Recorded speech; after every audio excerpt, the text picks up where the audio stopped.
Hey everyone, this is Gregor from PreSonus and welcome back to a little walkthrough here of the different Ableton Live modes we now have in Atom. This time we want to talk about the user mode and the different customizations we can do there. Let's take a look.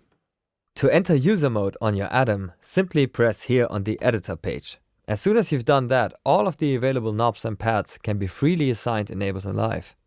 So you just go to the Media Learn page and assign any parameter that you want to a pad or knob.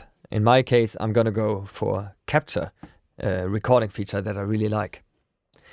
Now I can use Atom to play my beats in real time without having to think about pressing record